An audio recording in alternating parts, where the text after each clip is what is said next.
On the Wake Radio presents The Center with your host, DC Radical One.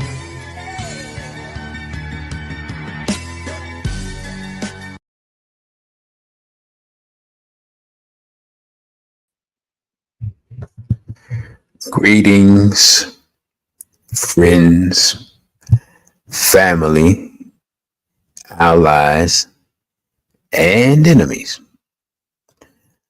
I am your host, DC Radical One, and you have entered the center.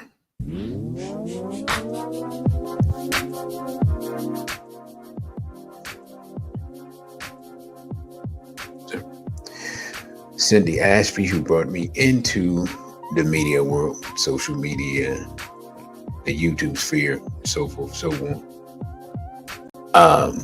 Again, I'm your host, DC Radical One. This is the center. Tonight's discussion, man, we'll be talking about the Trump takeover of DC. Y'all let me know if you can hear me well, and if my background music isn't too loud. And I'm gonna get into this. I'm gonna intro this for the first half an hour. Then I am going to bring on our Lost Tapes commercial at the 8:30 mark. And then I'll get into it again and bring on our Asha segment commercial at 9. And then I'll finish out the last hour. Let's be clear about one thing. Now, I'm going to say this and I'm going to get this out the way so that people won't be like, hey, man, you're being a hypocrite or this or that. I'm saying this publicly. I think I've said it before. Maybe I haven't. I actually am one of the rare times I actually voted for Mr. Trump this turn around. My reasoning for voting for Mr. Trump was not because I thought he'd be a good president or anything like that. My reasoning for voting for Mr. Trump was very simple. I believed that he would enact policies that would be so against black people, and he would but he would inspire his people to be so racist that it would force black people to come together and organize for their survival. Now, I know some of the young people hear this will say, man, that's not it. Why would you do that? Because the only way black people are going to come together, I believe, is on the end of a sword, on point of death. See, we're dying a slow death that you can't see. I've already done a show on it. I've showed the birth rates. I've showed the death rates. I've showed the statistics. We're already dying. We're already being destroyed. I've showed you the economic data. I've showed you everything I can show you. So the only thing that I can't show you is the wickedness of Satan.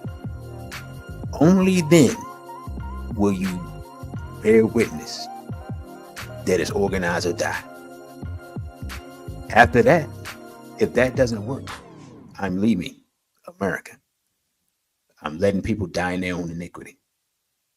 Because all I can do is speak to warn the wicked from their wicked ways so they can what? Save their life. See, if this was Kamala, people would be making excuses. Oh, crime is really bad. She's just doing what she has to do. She's protecting the community. But when Trump does it, people are like, oh my God, knew Trump was racist. I told y'all Trump was terrible. Oh, we gonna have to do something. Right? So sometimes you have to bring in the worst evil to wake up black folks. And I'm gonna be honest, this was shocking. I've actually heard some black people say, maybe he's right, let's give him a chance. I'm like, oh, come on, man. Come on, man. What are we doing here? He's taking over. He's not. Here's the part that people aren't understanding. He's not going to get. This is a practice run. He said it. He said there's some other cities that are really bad. He's told us about, if this works, we're going to take it to Baltimore and Chicago. And I think he said LA, but I'm not 100% sure. What do these cities have in common? Everybody points out, oh, they're all Democratic. Yes, they are Democratic cities. But what they really have in common is they have black mayors. He's only talking about taking over the cities that have black mayors. Now, I'll be completely honest. I absolutely, completely, and totally despise the current mayor of Washington, D.C. She's a closet homophile who has declared this to be the gayest city in America. Right? These are the facts.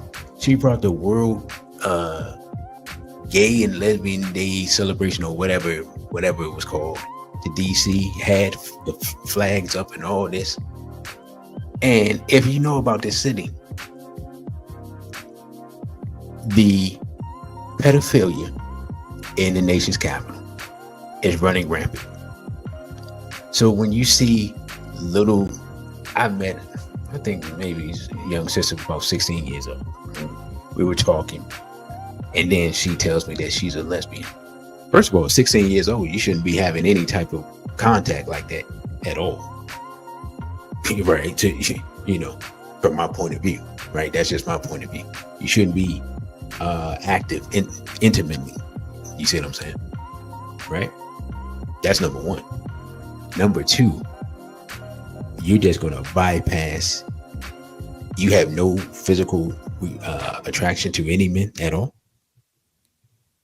I just, I question that, right? And I believe that's because of the indoctrination that takes place. Now, I have had former friends, associates, people that I know who worked in the educational system in the district and in Maryland. And they tell me that the indoctrination is of our children and these rainbow ideologies is overwhelming. And that any masculinity or manhood that they see, they try to find a reason to remove it. It's mostly women. It's European males who are homophiles in the educational system in this city and around in the surrounding areas. And so there's no masculinity. So then, right? There's no masculinity. So when the young boys come up and they're running a buck wild, they don't have fathers, they don't have male teachers in the school, the community leaders, you try to interact with them, but you can't relate to them, right? And then what happens? Again, I talked about this 2 years ago in my radical thoughts that they were going to attack our youth. That was we had a different president at that time. The president didn't matter. I told you all, and brother, you got ripped off. He can bear witness that I said it, that they were going to attack our youth. Mr. Trump said that the youth are out of control and we can't do anything about them because of the laws. Again, I've seen the mind of Satan. I've been inside his mind, and I told you his plan 2 years in advance, and you still haven't done anything about it, and you're still not ready for it. But it's not about me. It's about studying our enemy to see his next move. Now here we are. He starts off here in my city, right? And then he's going to go to other cities. They've already been out harassing people, talking about you can't smoke or drink. I'm going to be completely honest. Under the laws of DC, actually, you can smoke and drink. Now, do I want black people to sit around smoking and drinking all day? Absolutely not. Absolutely not. I'm going to be completely honest. I get so tired of anytime you go outside and anytime you, like, let's say you catch a bus, right? Black people 75% of black people are smoking something. Or they vaping, they smoking weed, smoking cigarettes. Right? And I'm talking about in the quote unquote hood. That's what's going on. If you go to the corner store, of course you already know what's happening there. People drinking and smoking. They're doing both, right? You know what I'm saying? So all of that is slow death. So do I advocate any of that? Absolutely not. But do I want people to get beat over the head by special forces or the National Guard or the FBI police or these other police that have been unleashed on our people? Absolutely not. You see what I'm saying? So for me, it's a lose-lose. BB4, Straight Black Pride, brother Kevin, and also greetings to brother Asafo. I didn't greet you earlier. So for me, we're in a lose-lose situation. Because we have, especially the black man in DC, has been virtually defeated. I'm going to tell the truth and shame the devil, as they say. Many, as a group, brothers have virtually capitulated to the enemy. Because you have to understand, this is formerly the Chocolate City. I say formerly because it went from about 85% black to about 45% black in about 15 years or so. Right? And I'm going to bring up some data and statistics on the economics of the situation here in DC. But when Mr. Trump talks about the crime, if we're being realistic about the crime, most of the crime is isolated to the areas where black people are, and most of the crime is black on black. Now, if you want to talk about the homelessness, there are a lot of homeless Europeans, homeless white people in DC. Way more than I ever thought I'd see. But nobody want to talk about that part. So when he said, I want to get the homeless out, or move the homeless out, or whatever, let's just be realistic here. You said, what'd you say, brother? Brother, DC been known as a chocolate city since the 60s. No one can come now after this, someone can come and claim something else as a chocolate city. But from the 60s until Marion Barry died, DC was the chocolate city. That's all I'm saying. Now, the reality of the situation is, as black people in America,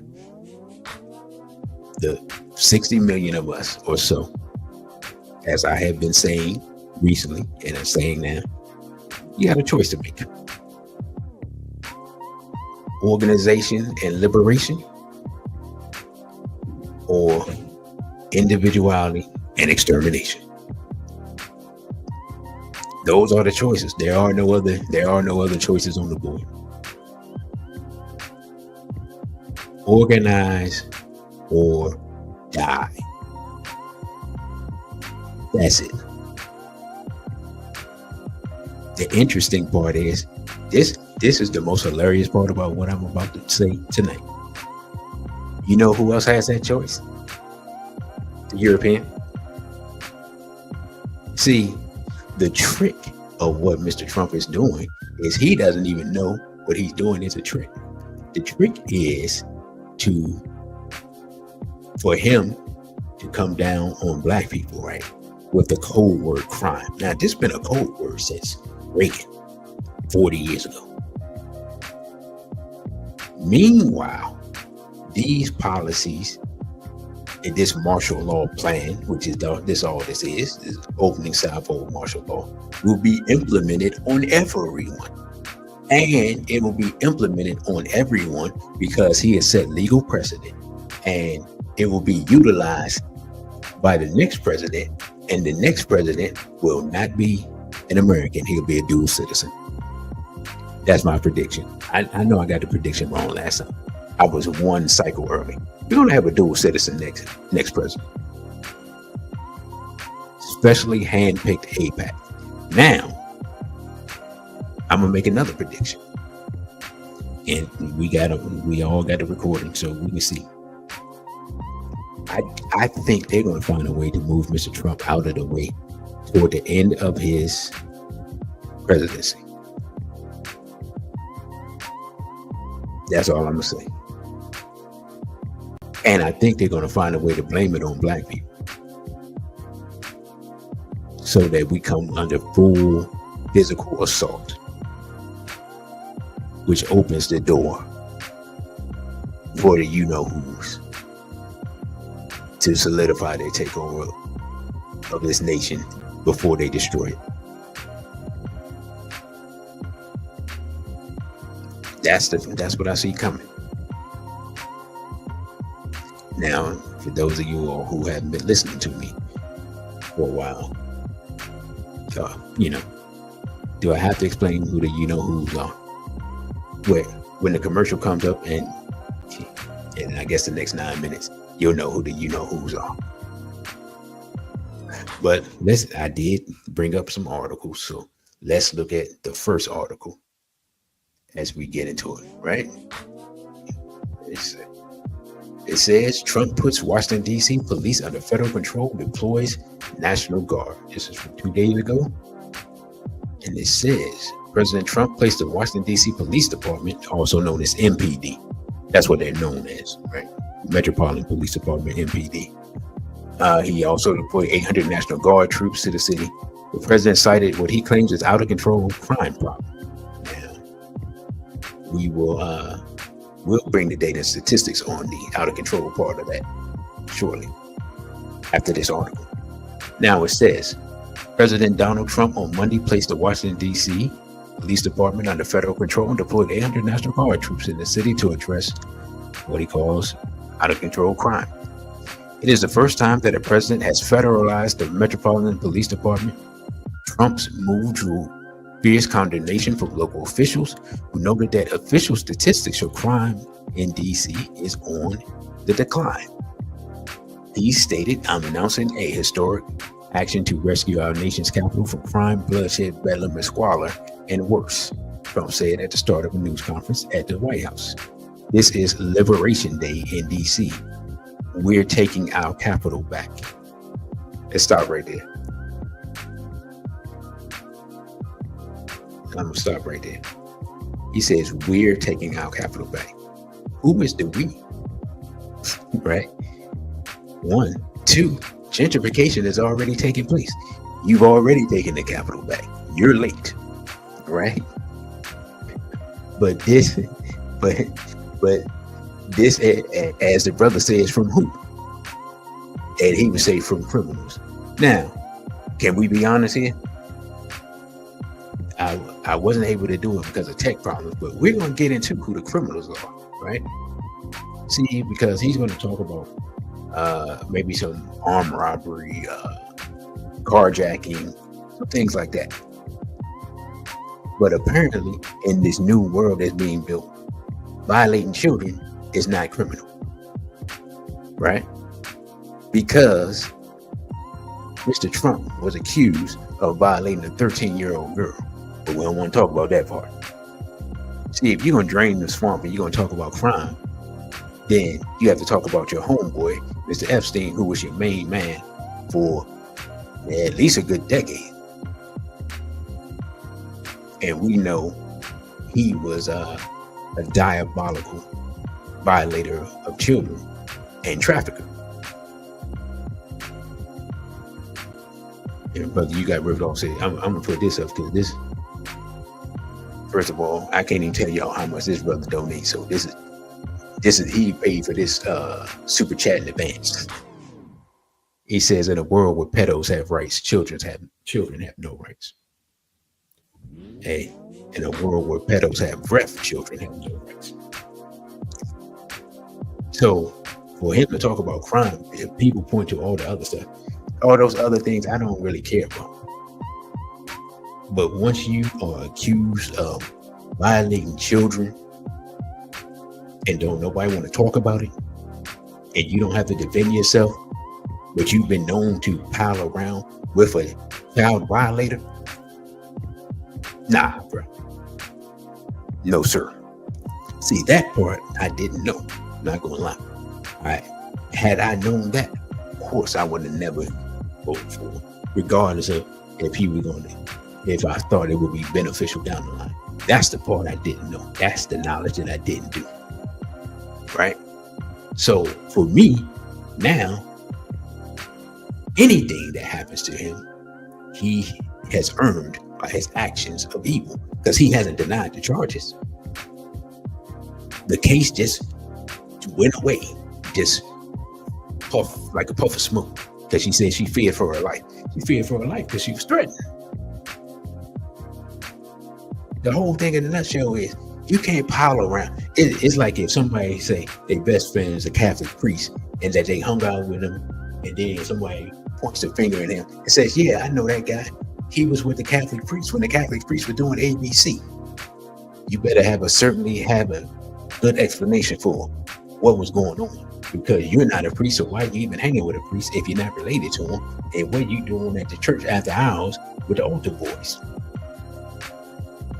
This is the same thing, right?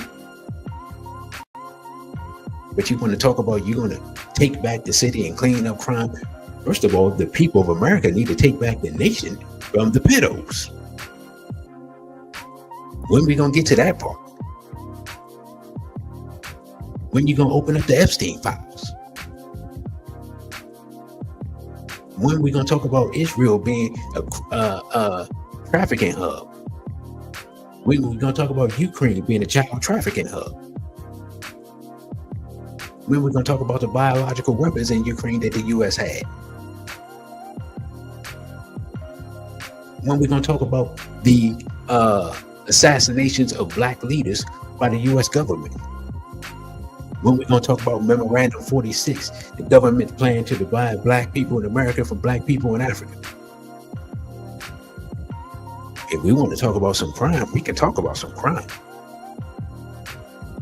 The greatest crime in the history of the planet was the crime of the murder and kidnapping of millions of black people, dragged from Africa to here.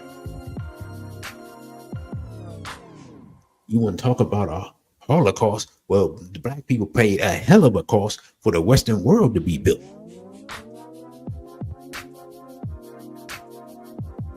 So we're going to talk about some crime. Let's talk about all the crime. Don't start last night. Start for the last 500 years. And we could go back further than that.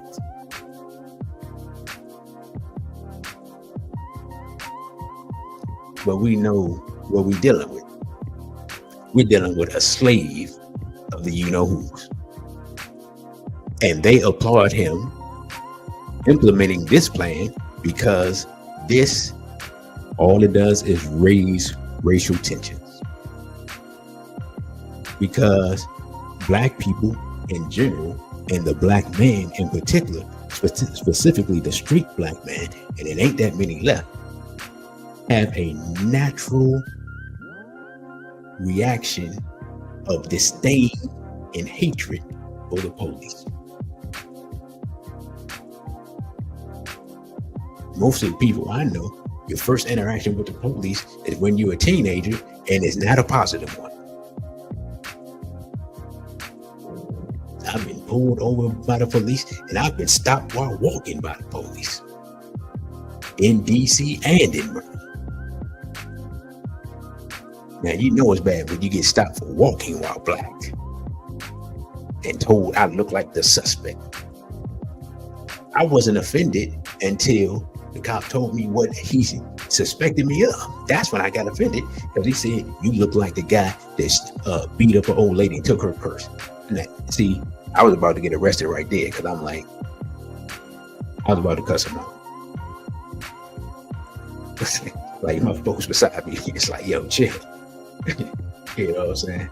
Then when he told me the description, I just looked down at my clothes and I looked at him like, do it. Am I wearing what you just described or what? Again, that was 30 years ago, right? As you see, I haven't forgotten. And I know people who are police personally. I'm related to people who are police personally. But it doesn't change the fact. So this can only raise the racial tensions in America, which does not benefit Black people, obviously. But contrary to popular belief, it does not benefit white people because they're actual enemy who can do harm to them. Because at the point of where we are right now, we can't do harm to them in any mass. Let's just be realistic. Benefits from the confusion of them focusing on us so that they can be dominated and eventually destroyed. Because I don't care how much attack on crime you have, if you notice, the birth rate for Europeans is still going down. Even though they had way more money than us and everything else, their birth rate is still going down. Nothing good is happening for them by brutalizing us, no matter how much they do it. But some people have to learn the hard way. But I'm gonna just be honest. This ship is sinking. I could be wrong, I could be alarmist, but from what I see, this ship of America is sinking. And it's sinking because people on the inside are putting holes in it. I told a brother a couple of days ago. I said, what y'all don't understand is that 9/11 was a ritual and a signal for the destruction of America by those who did it, and it wasn't Osama bin Laden and it wasn't no Arabs. He didn't even have no response, bro. Like he wasn't even aware of what I was talking about. But I digress. As y'all can tell, due to the fact that this affects me personally, I could be stopped as I leave where I'm at, right? Because it'll be after dark. Let me get back to this article. And it says that, first of all, how about hit the continue reading? It says of the roughly 800 National Guard members Trump ordered to DC, about 100 to 200 will be aiding law enforcement at any given time for administrative, logistics, and physical presence. That means intimidating Negroes. That's what physical presence means. It says the DC Attorney General Brian Schwabe. Yeah, I've never heard of that person. Anyway, if you got ripped off, hey, can you verify whether or not that's a hat name, Schwabe? Anyway, he says called Trump's actions unprecedented, unnecessary, and unlawful, and signaled his office will take action to challenge the administration. By the time he does that, this action will have moved on to something more significant, or will stop once it gets to pressing needs, either or. So that's just that's symbolic. He says there's no crime emergency in the District of Columbia. Violent crime in DC reached a historic 30-year low last year, and it's down 26%, another 26% so far this year, Schwabe said in the X post. We are all considering all of our options and will do what is necessary to protect the rights and safety of district residents.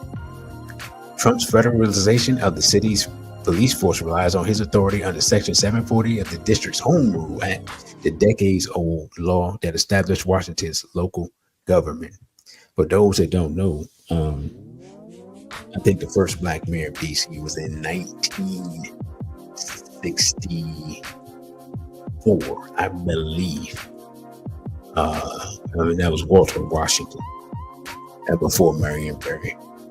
Said the section gives the president the power to order the district's mayor to temporarily hand over control of the Metropolitan Police Force if the president determines that special conditions for an emergency nature exist.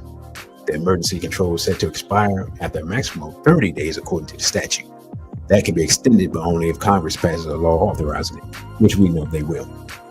Although Trump has frequently complained about crime in the district, violent crime has fallen to a 30-year low as of January, according to the Department of Justice.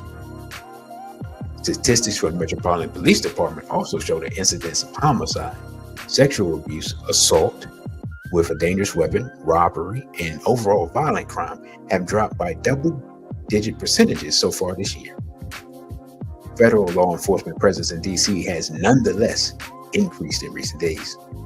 Eleanor Holmes Norton, who has been around longer than I've been alive and accomplished absolutely nothing, she said that Trump's action is a historic assault on D.C. home rule and a counterproductive escalatory seizure of D.C.'s resources to use for purposes not supported by D.C. residents. The administration is justifying the decision by misleadingly citing years-old statistics. Well, things are bad when I have to agree with Eleanor Holmes Norton. She's correct. They're basically telling lies. Says Trump, who recently threatened to place Washington under federal control, said Monday that U.S. Attorney Pam Bondi, the one that can't find the Epstein files, even though she said that the Epstein files were on her desk, that Pam Bondi is taking command of the Metropolitan Police Department as of this moment. He also said that he will deploy the National Guard to help reestablish law and order and public safety in Washington, D.C., and they're going to be able to do their job properly. Trump added, you're going to have a lot of essentially military, and we'll bring in the military if needed. Now, let me say this. Because this is so escalatory, this is a time for strategic movement amongst Black people. This is not a time for emotionality amongst Black people, right? But it is a time to organize. In fact, it's more of a time for people outside of DC to organize than people in DC, because I can see them taking the action of saying that any Black people who are organizing any form of resistance to be labeled as some type of terrorist. I can see that action taking place. So I just wanted to put that out there. Right.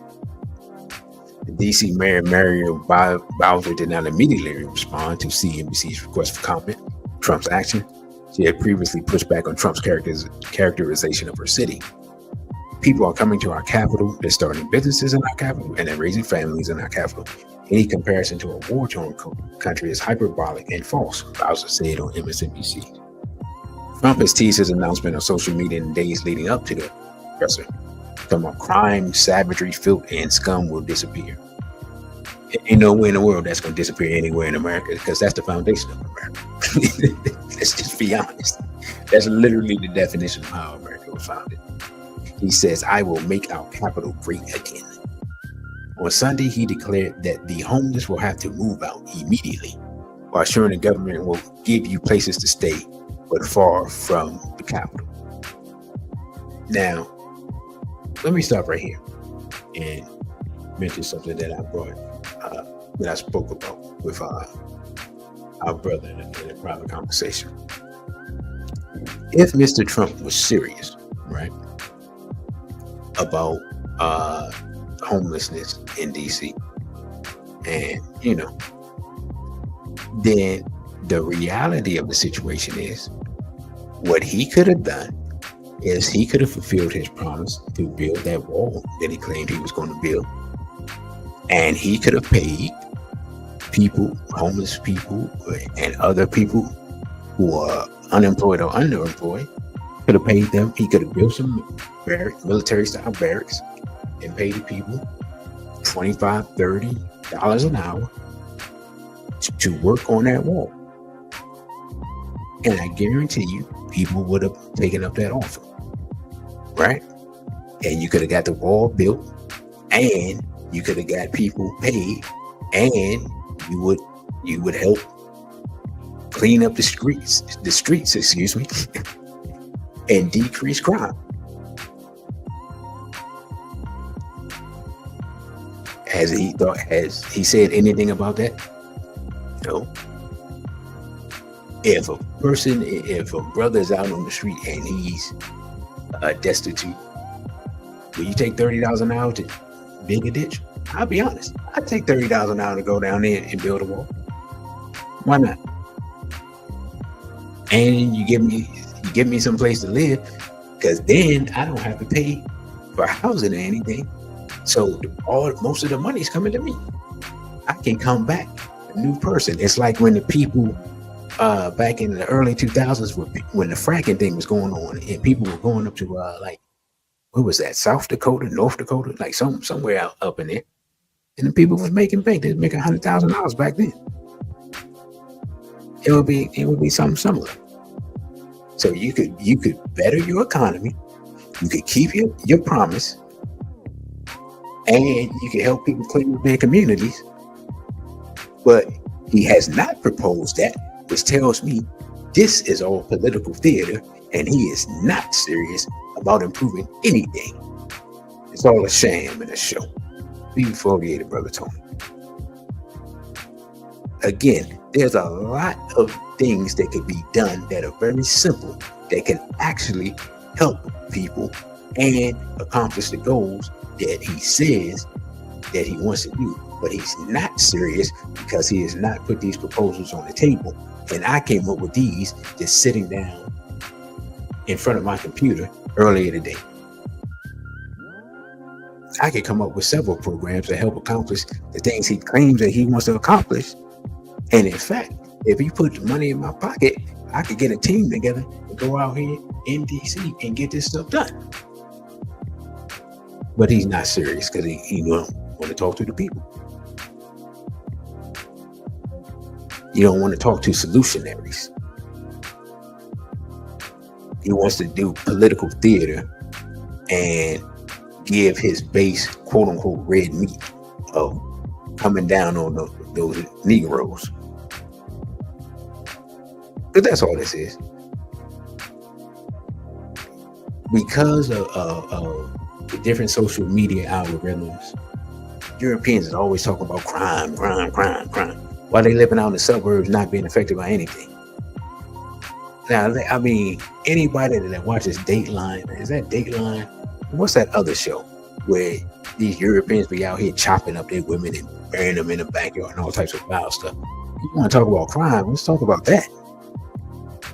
That show's been on for years, and it's got 90% Europeans, and they always brutalizing and offing their women and don't even be having no reason.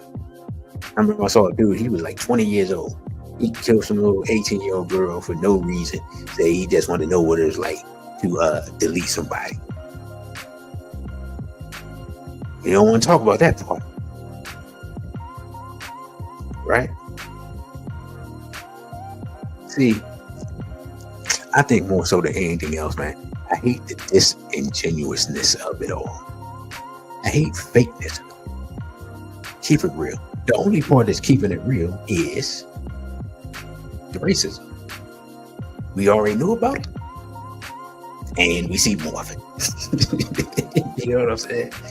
But what I'm gonna do, have I finished? Let me finish reading this article. Then I'm gonna drop this video real quick.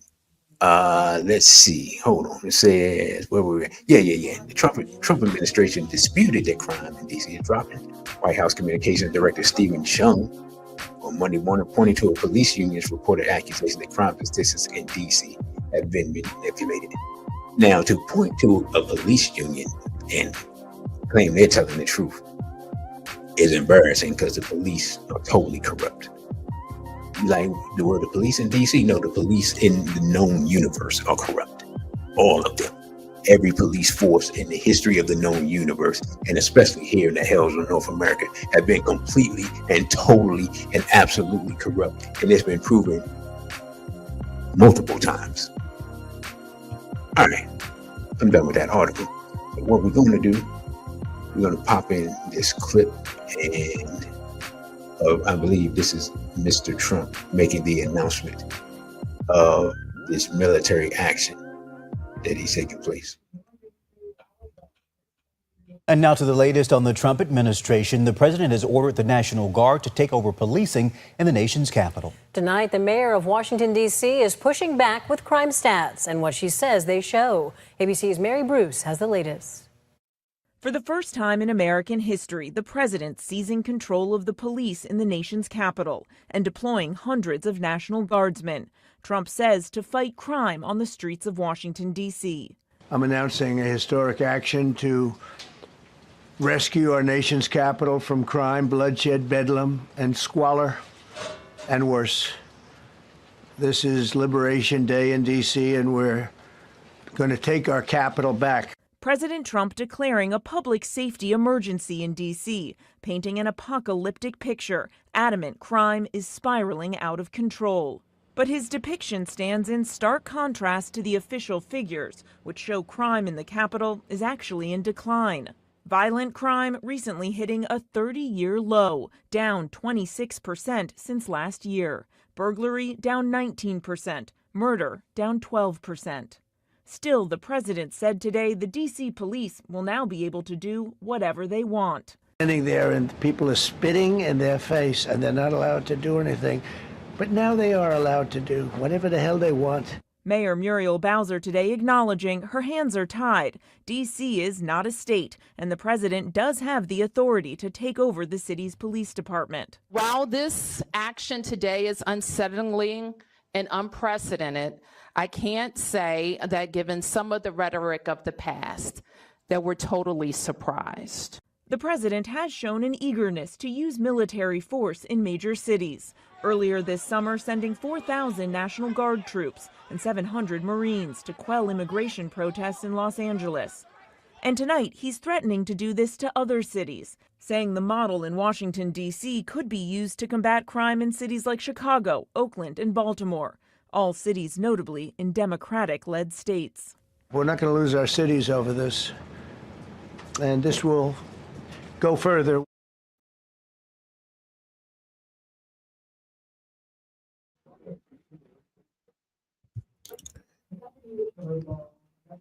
Now,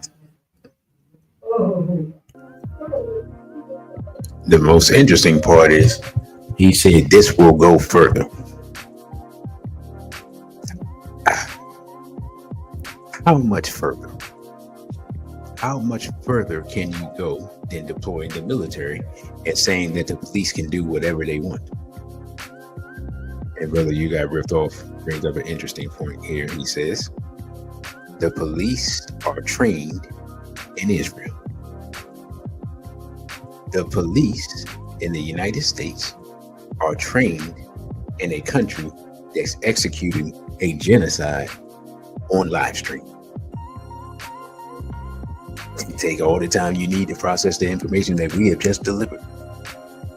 If you think that that's only going to affect black people, you are sadly mistaken. As I have said before, and I'll say again, this is simply practice for martial law that'll be implemented after a false flag attack by the Mossad on the United States of America. I'm going to say it again. This is practice for the martial law that will be implemented by the Mossad, implemented after a false flag attack by the Mossad on the United States of America. Right? Because most people, they don't know that. Like we talked about it, but most people don't know that. So I got to put it back on the record. Right? Brother, you got ripped off says he starting to sound like Netanyahu. Hey man, sleep with dogs, wake up with fleas. You know what I'm saying? So let's see, what time is it? Okay. Brother Tony says, why are we surprised? We're not really surprised. But if you notice, he wasn't really like this his first term. But the Epstein files wasn't out his first term either. And Israel wouldn't put pressure on him first term either. And I'm hearing, and it could be going on while I'm talking.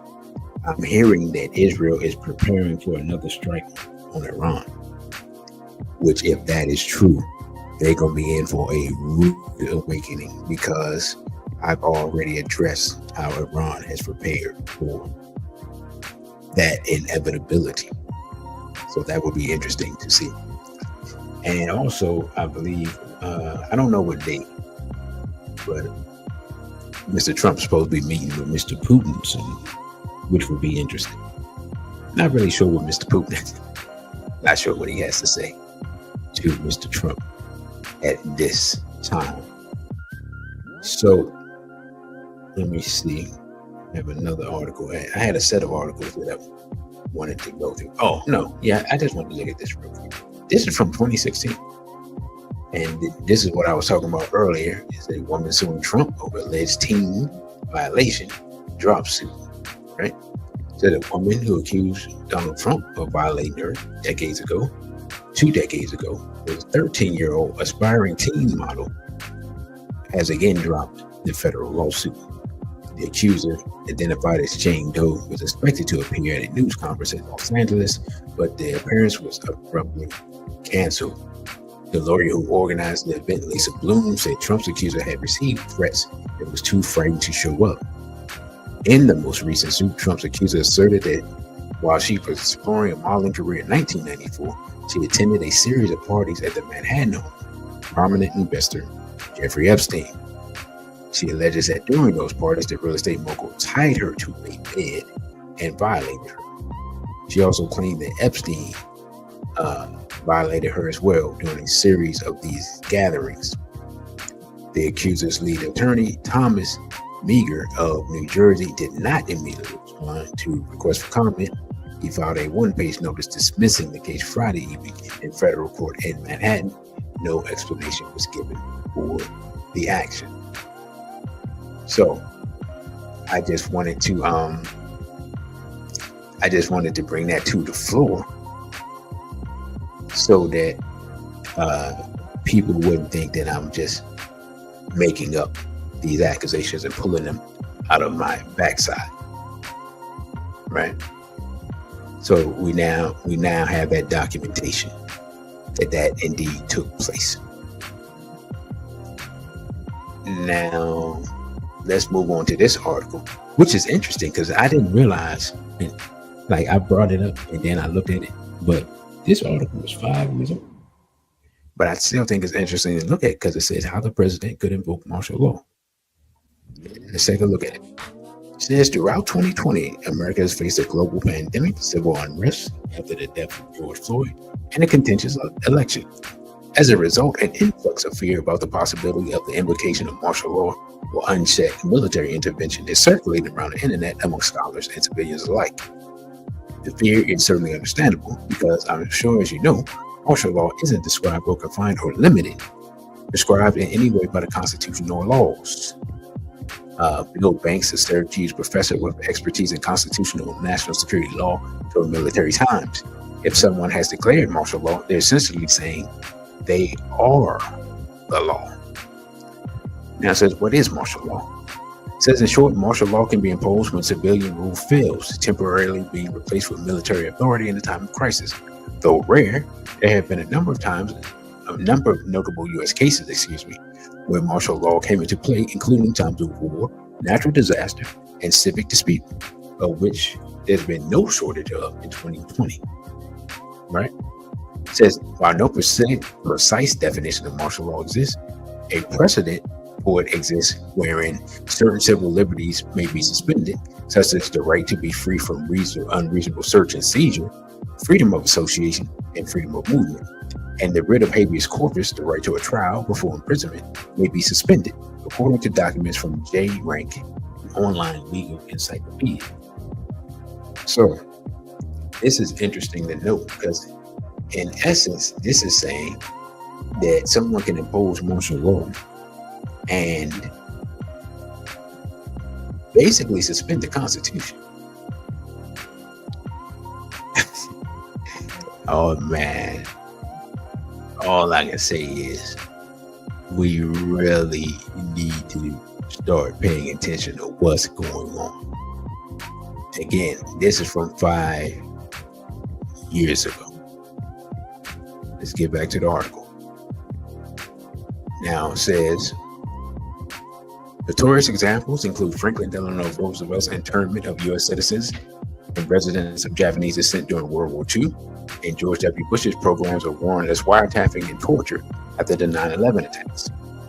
Abraham Lincoln conceded that his unilateral suspension of habeas corpus during the Civil War was constitutionally questionable, but he defended it as necessary to preserve the Union.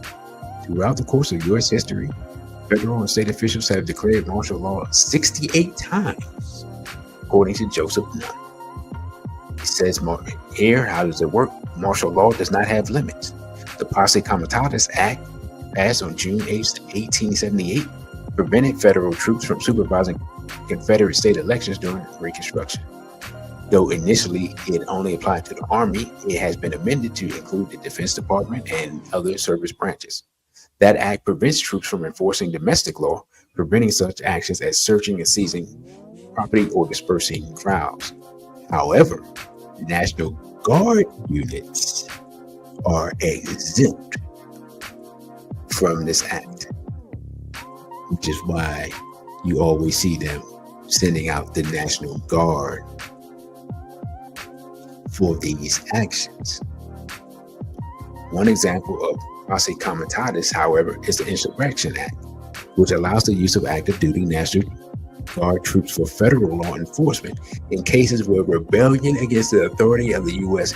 makes it impractical to enforce the laws of the U.S. by ordinary judicial proceedings.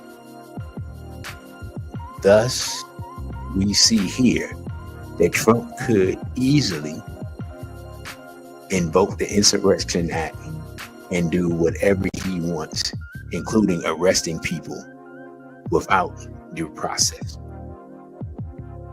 Right? Says, all right, the text of the act reads, being enacted by the Senate and the House of Representatives of the United States of America in Congress assembled, that in all cases of insurrection or obstruction to the laws, either of the United States or an individual state or territory, where it is lawful for the President of the United States to call forth the militia for the purpose of suppressing such insurrection or of causing the laws to be duly executed, it shall be lawful for him to employ for the same purposes such part of the land or naval forces of the United States as shall be judged necessary, having first observed all prerequisites of the law in that respect. By activating the National Guard, even under federal Title 32 status, in which the federal government helps pay for Guard troops under state control, does not fall under the Insurrection Act, nor does it equate to martial law in ordinary circumstances. It says governors call the National Guard all the time to respond to storms of power outages, delivering medical supplies, stuff going on, even during COVID. That's not extraordinary, nor would it be if the president federalized the National Guard for similar reasons, responding to a need to disseminate vaccines next winter, for example. He said it would be appropriate. If you say so. Now, I'm going to stop right here because it's almost the top of the hour, and I am going to take a pause, play our commercial for the lost tapes, and then we'll come back with the program.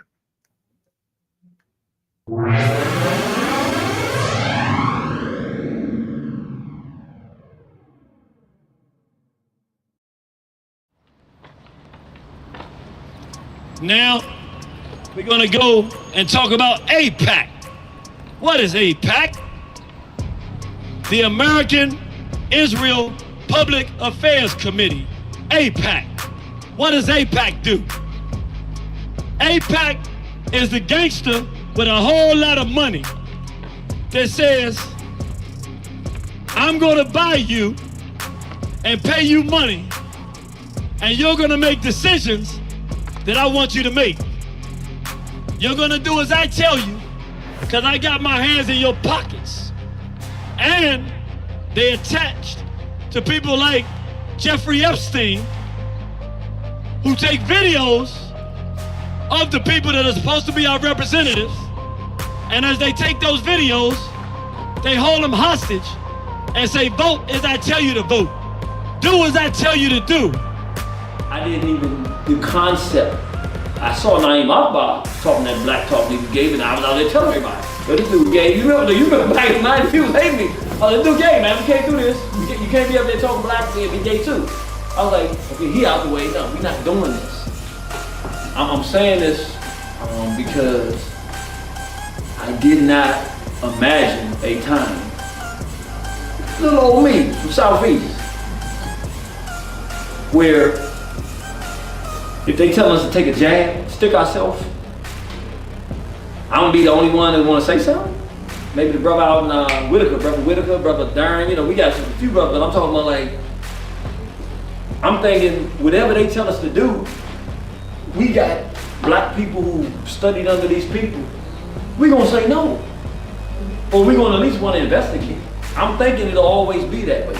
I'm thinking if somebody's pushing this stuff, R. Kelly molesting children, we're gonna deal with this dude. I'm thinking everybody's gonna agree with that, because you don't mess with children. That's right. That's what I thought was, that's just how I thought we were. That is who we are intrinsically, but I'm saying, I didn't imagine a world where I'm saying, don't vote for this dude. It's a trick. Come on, y'all. He's a mulatto who didn't grow up around black people. He a gay dude. He gonna push homosexuality. Y'all can't see this? I'm telling y'all before he get in office, what are you talking about? And people who are the hardest nosed people in African nationalism, the hard ones, looking at me, nah, you can't do that, dude. Y'all don't see this?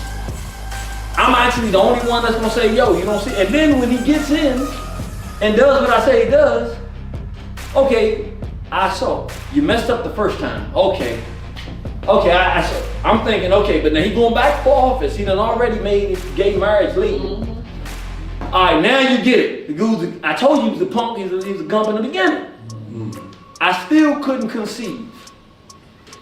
No, dude, if you're looking for somebody else to do it, you ain't studied the lessons of history. When you're passionate and pulled to do something and can't stop, it's a message being given to you. Ain't nobody coming. You gotta believe in yourself, because somebody decided that you was supposed to do something. So you can't turn it off and stop looking for people. You just gotta do what you do. We looked in the past, 1972. I was born in 1973. I'm almost 50 years old. I'm 50 in December. A year before I got here, they must have known I was coming. They said, let's get this thing out here now before you get here. They did what's called a Gay Rights Platform in 1972. This is just official document, sharing information. If you read, go look it up online for yourself. They're making it difficult to find. I don't know if people have been noticing this, but things that you used to get easily go and put it on the internet and find them, you can't find this stuff no more. There's a bunch of stuff you can't find. But I'm gonna bring your attention to just one. It's a bunch of stuff, all of it's aimed at children. Sex education to children, adoption, gay adoption of children. But there's one that's most important for what we're talking about today. And they break it down from the federal level and the state level. On the state level, they say every single state, they want laws repealing all laws governing the age of sexual consent. I'm gonna say that again. They want the repeal of all laws governing the age of sexual consent. Meaning a newborn baby, they want it to be legal to have sexual contact with a newborn baby. What year did I say? 1972. That's 51 years ago. Fast forward 21 years from then to 1993. In the interest of producing that result, they had right downtown, 30 minutes, not even 30 minutes if there's no traffic, go right up here, East Capitol, go all the way up the road, you run right into it. They had the 1993 Gay Rights march on Washington. Let's see what that was about.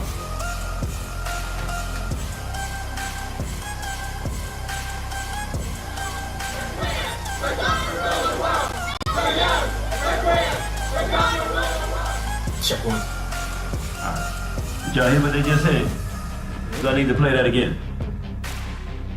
He said, don't play it again. He said, no, thank you. All right, I want to do this again. They said, we're young, we're queer. We're going to do what? We're going to rule the world. Now remember, 21 years before that, what did they say that they wanted for children? Repeal all laws governing the age of sexual consent. They want to have sex with children and make it totally legalized.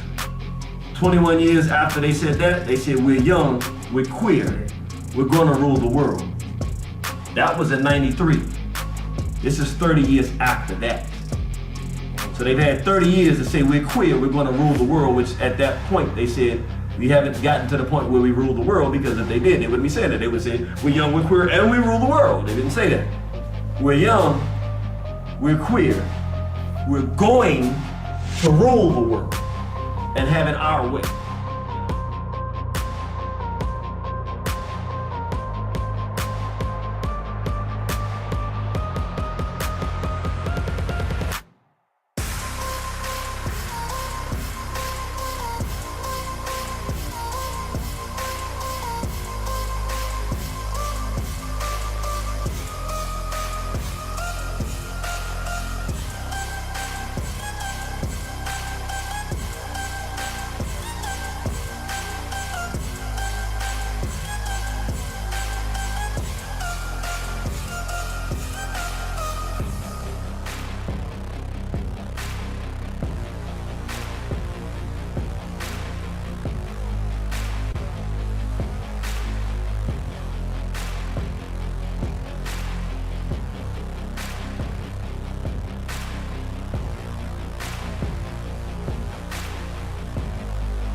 Now, of course, that was our commercial for Irritated Jenny Lost Tapes. And I'm going to say this real quick. I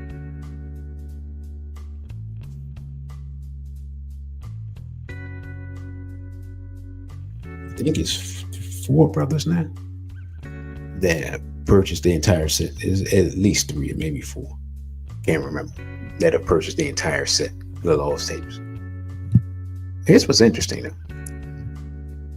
I have, as far as I know, in Black August, I have not sold 1 copy of the Lost Tapes. Now, as I said, 1 video is $25. You can email me and you can send the money via Cash App. The whole set's $100. You get 6 videos, 6 historic videos that you can't find anywhere else. And Brother Jenny's not doing a lot of speaking engagements, so don't tell him when you'll be able to see him again in that capacity. So I just wanted to put that out there because I was sitting here thinking about it. And, you know, Black August is a revolutionary time. But to not be supporting revolutionary work is it's interesting. And we see the type of times we're in, right? So Also, I'm gonna try to get the brother on before the convention. If for those who do not have or have not purchased his latest book, if we could get 1 or 2 book sales from that sometime in the next couple of weeks, that would be greatly appreciated. So y'all can show the brother some love and show me some love. Maybe I can get the brother to actually come on and tell us what he sees, because he may see something different from what I see. Now, let us get back to the article that we were on with martial law. It says one of the important things to remember about the Insurrection Act is that it's not martial law.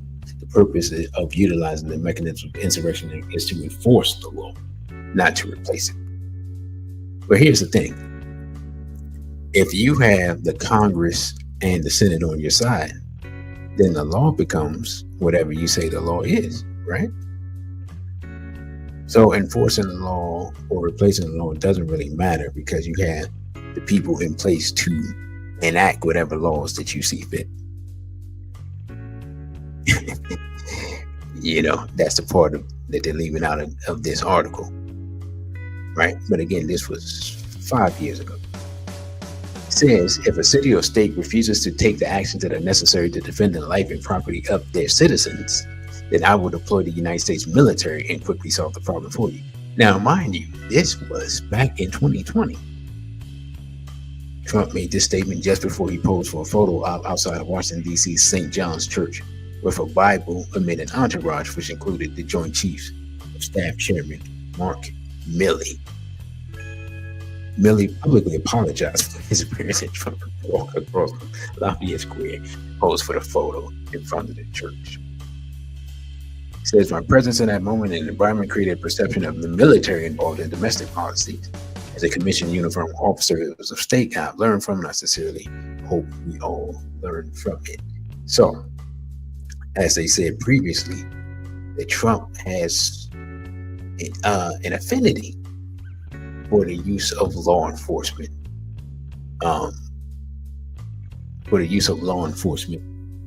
and quelling what he sees as rebellion, uprisings, crime, whatever reasons that he could come up with, right? So, the next article we're going to get into real quick, it says what to know about the DC Home Rule Act as Trump puts the police under federal control. And it talks about Rule 740. We're just trying to get to the meat of the article. It says, okay, now we've seen all that. We saw Ms. Bowser, what she had to say. Says Trump has long threatened control of DC, and he wants to crack down on violent crime. Yeah, we see that part. It says DC's Home Rule Act of 1973 allowed DC residents to elect the mayor, members of DC Council, and advisory neighborhood commissioners. The act is a result of ongoing push for district residents for control of their local affairs, according to the DC Council. Still under the act, there's congressional oversight. Congress reviews all legislation passed by the DC Council before it can become law, and has authority over the district's budget. Additionally, the president appoints DC's judges and has no voting DC has no voting representation in Congress. Section 740 of the Home Rule Act gives the president the ability to use DC's Metropolitan Police Department for federal purposes that the president may deem necessary and appropriate. On Monday, Trump said Attorney General Pam Bondi is taking charge of the police force. So that pretty much reiterated most of the information that we have already laid out previously. And I'm trying to see. Oh yeah, I do have a video that deals specifically with. They talk to some of the residents and see what they're saying. Peace of Brother Crow. And it was something, man, there was something that I've drawn a blank, something that I had wanted to discuss, but what I'm gonna do, I'm gonna play this other clip real quick, news clip where they talk to the residents of DC. Willis is live near the Capitol tonight. And Carl, you spent the day in Ward 8, where neighbors say they haven't seen a change in enforcement there just yet. Yeah, not yet, Scott, even as National Guard vehicles lined up over by the Washington Monument, as you just showed us. But some of those who I spoke with in Southeast D.C. wonder if their neighborhood will get the same level of attention and if that's really what they need. On this corner off of Minnesota Avenue in Southeast D.C., those who live here and community leaders are talking about the Trump takeover.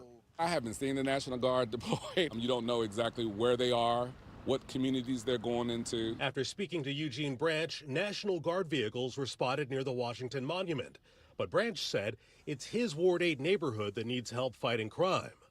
We haven't seen any of that over here in Southeast D.C. There's a part of this city that, as I say before, may have a cold, but this area has pneumonia. We need to make sure that there's justice for the whole city, that there's equal attention in terms of love and justice. 800 National Guard troops ordered to D.C., but on day 2, Ward 8 ANC Andrea Davis says there's been no sign of the deployment here. But she also disagrees with the tactic. This is not the answer, bringing the National Guard. We need more resources by way of more police officers. We need to get rid of the 2-year college requirement so we can bring forth more qualified candidates like Maryland and Virginia. If you were to see, like we mentioned, boots on the ground, would that be something that would make you feel safer? I do want to see my people taken care of. I want to see the people that work hard every day supported. And we want to see people being helped. I don't want to see my people be harmed and used and abused. This shouldn't be about one part of the city feeling safe. It should feel like the whole city wants to feel safe. So it's a 30-day period. What do you expect to see in your community? I just want to see change. I want to see our neighborhood clean.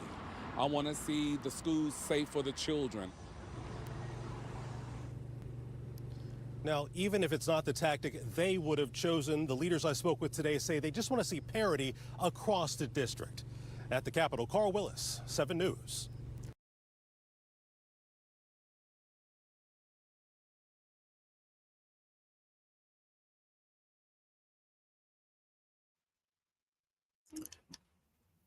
Now, I'm gonna say this. Those dudes sound extremely suspect. One was a pastor, which automatically makes him sound suspect. Just being honest. I mean, yeah. You know, I'm gonna just say this, man. I'm so tired of the sycophantic cheek kissing of the Negro slave bowing down and capitulating to Yoruba. He talk about love and justice. What makes you think that the National Guard is coming out here to deliver love and justice to black people? Like, I mean, that was such a ridiculous statement that I'm just sitting here shaking my head while the video is playing. This enemy is not here to give any love or justice.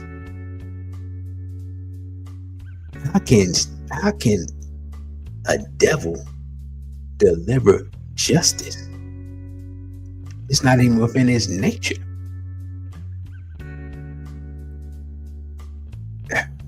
Man, when I tell you that we would volunteer for enslavement if it was offered, this is what I'm talking about.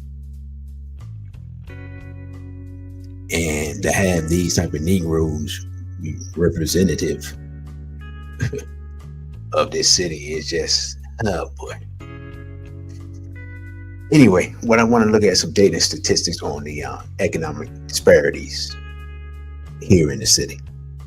So, you know, y'all, those of y'all that are not here, you can get an understanding of what's going on. So, this was a blog, DC Fiscal Policy Institute. They had some data and statistics on poverty. And it says, despite a growing economy, DC fails to reduce poverty overall for children and black residents in 2023, according to new data from the Census Bureau. Now it says, whereas poverty in DC remains statistically unchanged at 14%, and the median income stayed flat, white residents were the only racial and ethnic group to see income gains over the prior year. The data demonstrates Mayor Bowser's 2023 economic comeback strategy is failing to grow incomes broadly and improve racial income disparities. The data also reiterates that inclusive economic growth, not growth alone or solely in downtown, is a path for shared prosperity. Now, just want to get to some of the data. It says the poverty rate amongst Black residents remains statistically unchanged from 2022, and it says it's at 26%, which means more than 1 in 4 residents experiences poverty. Now, this, of course, is before inflation. So I'm gonna be honest, it's 2 in 5, man. It's 40% of Black people in DC experience poverty. It just is. And it may be higher than that. Like, all these statistics are underplayed. And we're gonna get to one that deals with unemployment. It shows how that's manipulated. I learned about that years ago. There's some things you kind of know intuitively, but you don't have the data, and then you get the data and you're like, oh, okay, that makes sense, right? So let me get back to this. It says the poverty rate amongst non-Hispanic whites remained low at 4.2%, down considerably from the 5.9% the year before. The poverty rate amongst Latinos was 5.2%. This is a decline. However, small sample size and high margins of error make the estimates for them unreliable. It says the child poverty rate is unchanged and continues to be high at 16.7%, or 1 in 6. Reliable data on child poverty by race will be available in December, which means that for Black people it's probably 32%, right? And so it says the district starts racial disparities of poverty are chronic. Over the last decade, from 2013 to 2023, Black poverty rate has never dipped below 21% and has been as high as 28%. And again, I'm saying that these numbers are undercounting. And still, according to the official numbers, it's 1 in 5, between 1 in 5 and 1 in 3, or almost 1 in 3, right? Because what you have to understand about DC is it's one of the most expensive, top 5 most expensive city to live in America. So the national poverty rate doesn't account for the cost of living, which means the same money that you make here doesn't go as far, which means you can make more money and be in poverty. Like, I think the average salary for Black people in America, I believe, is about $45,000, right? That $45,000 can get you a lot further outside of DC than it does inside of DC. Inside of DC, that doesn't take you anywhere. You basically average, as far as I'm concerned. I'm just being completely honest.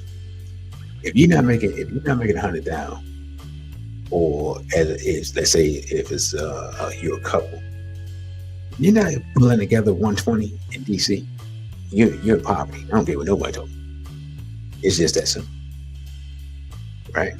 But they're not going to say that that's the poverty rate. But I'm saying, as someone who lives here, that's the poverty rate. It says the median income for Black households is $60,000. That's for households. The median income for Asian households is $112,000, nearly double. Median income for Latino households, $119,000. Median households for whites, $169,000. That is middle class. The median income for Black people is nearly 1/3 of what it is for white people in the District of Columbia. So if you're going to talk about crime and homelessness, well, of course, if people are making nearly 1/3 what another group of people are making, there is going to be crime. But brother, the city's already been completely gentrified. Like, there's nothing left. except to move the last few black people out. You know what I'm saying? Brother, you got ripped off says that inflation is up 2% or 1,400%. I believe inflation is over 100%. Right? Because they don't count, like they play with these numbers so much. But people have done things where they ordered the same stuff that they ordered like 4 years ago and from the same stores and put it in, and the stuff goes from like 75 to 150. Right? So that's 100% increase. But they will never say that because I'm gonna tell y'all, I said this before, I'm gonna say it again. That Tucker Carlson interview with Werner, the German economist, it lays bare that the whole economy is a flim-flam. It's all a scam. It's a lie that we are born into and agree to, like the Matrix. Oh, brother, DC probably costs twice as much as living in Baltimore. Just being honest, it's way more expensive. You gotta remember, DC is the nation's capital, and DC's already been gentrified. Baltimore, they're trying to get the gentrification started. DC been gentrified for the last 10 years. They've been importing homophile Urugu for that entire time. And like what they will do is they will come in and a group of them will buy a house with like 4, 5, 6 of them living there together.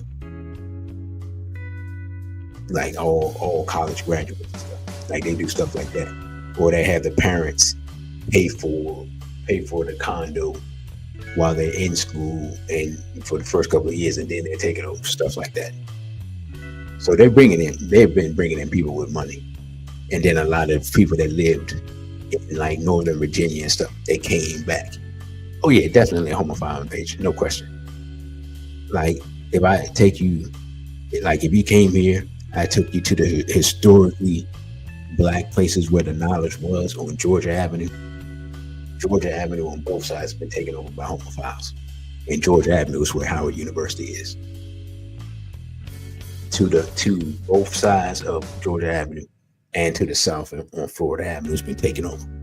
In Georgia Avenue, we used to call it Nile Valley because that's where the knowledge of black people was, right? So, because of that,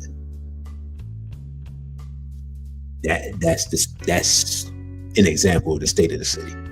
When I was coming up, there was a line of black-owned businesses on the opposite side of Georgia Avenue coming from Florida Avenue south up north to, I can't remember the street at the top of the hill, but we're talking about like 4 blocks of almost all black businesses. Now, of course, it's not like that anymore, right? So that's just an example of the type of culture that was lost. Of course, DC had its own music, go-go. That culture has been lost. So when they gentrify, they don't just remove the people, they remove the culture. DC is very cultureless right now.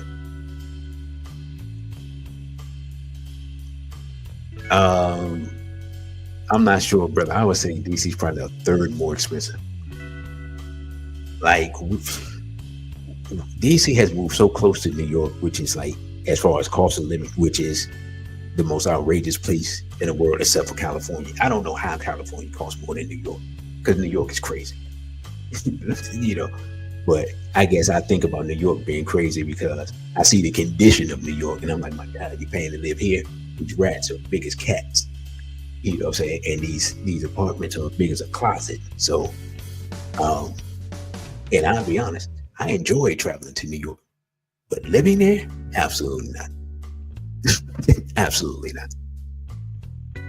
And to be honest, I'm starting to feel like that. Well, I've been starting to feel like that about DC for a while. Right? And I've lived in this area the vast majority of my life. But, man, the homophilia and, man, like drugs, to me, it feels like drugs have come back in a way that I never expected. Right? Like, I'm gonna be honest. Literally, was it maybe a week ago? I'm going down a well-known street in DC, and a dude pulls out a crack pipe, starts smoking. It's like 11 o'clock in the morning. Maybe actually probably 10 o'clock in the morning. I'm just sitting here looking like, is this the 90s? Like, what is? Who is smoking crack in the 2025? Apparently, more people than I knew. Right? So when I say, and I don't know if I said this in this show, or I said it in the conversation before this show, but I'll say it again. When I say that, for example, homelessness is a mental health, addiction, and economic problem that can't be solved by more policing or militarization of the police. This is what I mean. It's a lot of people that's just running around DC that need mental help, like they got a mental problem, and it's obvious, you can see it. But the mental health facilities, they won't put no money into that stuff. As far as I know, they closed down St. Elizabeth Hospital and just let the people out and roam around. And they've been roaming around for, I don't know, 15 years or something. Right? So again, if people were serious about changing the city, there's certain things that you would have to do, and dealing with mental health is one of them. Dealing with addiction is another one of them. And spreading the wealth so that it's not all limited or congregated in one part of the city, all of that would be necessary. But none of them are talking about that, and none of them want to do that because DC is a microcosm of the country. The wealth in the country is concentrated in a few hands, and the wealth in the city is concentrated in a few hands. And if you look in the Black community, the money that we have is concentrated in a few hands, and that's why we can't accomplish anything. So, I mean, that's just where we are. And brother, I just explained it to you. It's too expensive, and it's look at the condition of it, and they're gentrifying parts of New York. So the culture that was there, the culture of knowledge and stuff like that, that's being eroded. See, the places where we have historically produced intellectuals and revolutionaries going all the way back to Garvey, even though he wasn't produced there, he became Marcus Garvey in New York. Those places, they are forcing Black people to vacate so that you don't have a repeat of that process. That's something that's going on that people don't understand. Gentrification isn't just about them reclaiming their cities. It's about them moving us away from a central location where we can come together and organize and communicate and then actuate a plan for us, for the betterment of ourselves. Right? That's what it's really about. Because the simple fact of the matter is, the more spread out you are, the less likely you are to organize and do anything about your condition. We're already psychologically separated by the individualism of this society. Once you get physically separated, it's a wrap. Which is why I keep telling people, the ship is sinking. And the choice that we have to make for survival, we have to make soon. Time is running out. I would like to be wrong in this instance, but I do not think that I am. Right? So we've seen the economic disparity, and I would venture to say that in places like New York and other places, the economic disparity is similar to this. Brother Crow said that there's an increase of blacks moving back to the South.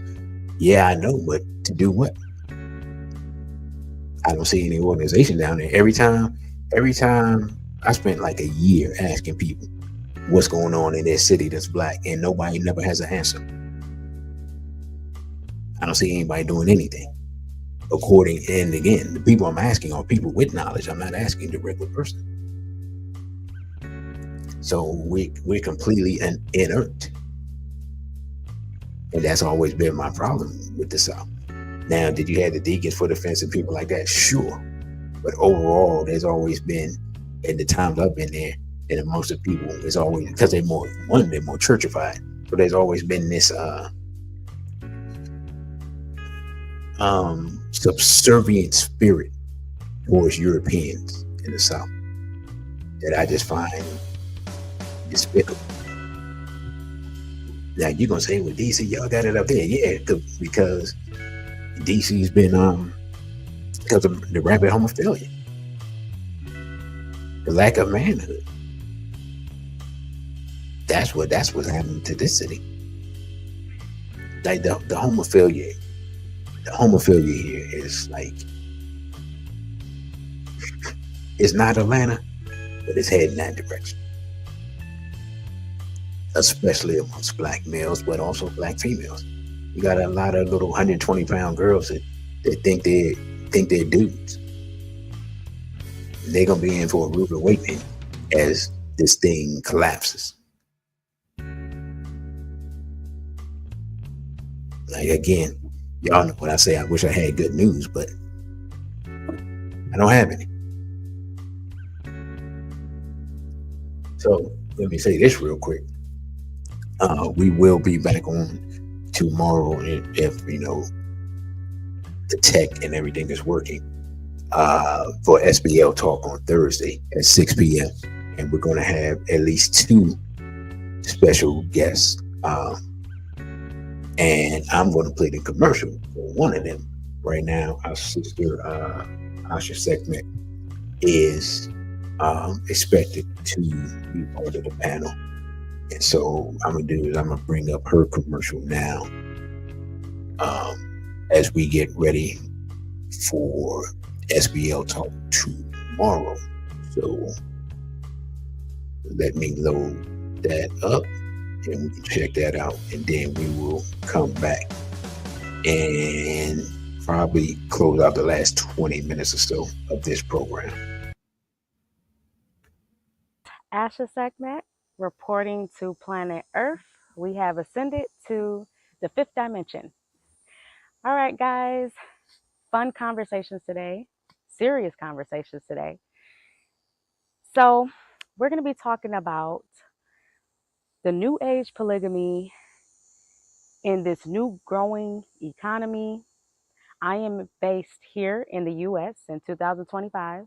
My name is Asha Sekhmet, and I am a Tantra practitioner, oracle, spiritual guide, and I am here to build a sovereign community of like-minded souls based on water culture.